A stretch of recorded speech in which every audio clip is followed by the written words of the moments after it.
দিদি ভাই তোমার দোকানে কি কি পাওয়া যাচ্ছে?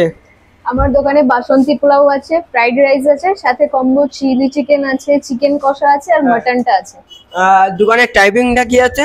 আমাদের 12:30 থেকে ওপেন হয়, রাতে 8:30টার মধ্যে খাবার শেষ হয়ে যায়। দোকানটার লোকেশনটা কি আছে? আমাদের একদম বনগাঁ স্টেশন থেকে বেরিয়ে পাইপ রোডের মুখেই দোকানটা।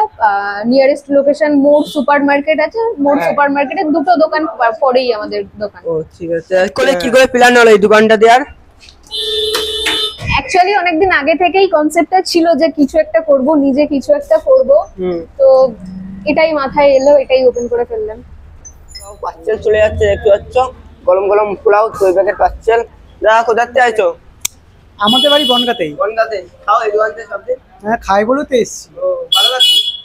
ও ভালো না খেতে হলে যে একবার খাবে সে বারবার আসবে। একবার খেলে বারবার। ও বলতুরা এখানে কি করো? হ্যাঁ ভাই এখানে কি করো? এই ভাই দিদি ভাই নতুন দোকান খুলেছে, প্লাস আমার দিদি হয়, ঠিক আছে। বনগাঁতে এসেছি এখনো পাইপ রোডে, আর এই কম্বোটা ট্রাই করছিলাম ভাই, সত্যি ভাই খুবই দুর্দান্ত, অসাধারণ খেতে। আবারও ফ্রিতে কাছে চলে আসছো? ফিরি না রে ভাই, দিদি ভাইয়ের দোকান খুবই অসাধারণ খেতে, বিশ্বাস কর। আমি তো মানে যখনই তুই ভালো করে জানিস ফালতু ফুড ব্লগার বনগাঁ আসলে এই দোকানে আসবে না তা কি কখনো হয়? আমি জানি তুমি সেইখানে যাও ফ্রিতে খাও। দিদি ভাই তোমার কাছে ফ্রিতে খাইছে? না একদমই না। ও ফ্রিতে ভাই আজকের ডেটে কেউ জলও দেবে না, এই কথাটা বলাটা একদম উচিত না যে ফ্রিতে খেয়েছি আমি।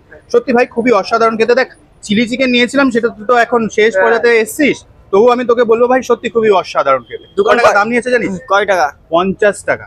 50 টাকায়? 50 টাকা 2 পিস চিলি চিকেন নিয়ে চিকেন কষা নে, খেয়ে দেখ। 50 টাকা।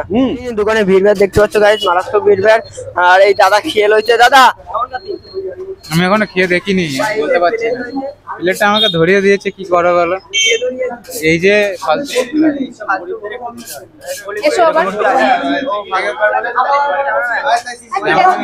ফালতু ফুটবলারের খাওয়াটা তুমি খেয়ে পেলো? হ্যাঁ তাই তো দেখছি, করা যায় বলো।